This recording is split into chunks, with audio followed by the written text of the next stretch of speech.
ইয়েমেনের দক্ষিণ পূর্বাঞ্চলীয় তেল সমৃদ্ধ হাদ্রামাউথ প্রদেশের ভয়াবহ সহিংসতা ছড়িয়ে পড়েছে। সৌদি আরবের নেতৃত্বাধীন জোটের বিমান হামলায় অন্তত ২০ জন নিহত হয়েছে।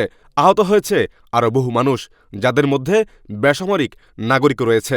আল জাজিরা ও এএফপির তথ্য অনুযায়ী প্রদেশটির সবচেয়ে বড় সামরিক ঘাঁটি আল খাসা ক্যাম্পে একাধিক বিমান হামলা চালানো হয়। একই সময়ে সেয়ুন সামরিক ঘাঁটিতেও বিস্ফোরণের খবর পাওয়া গেছে।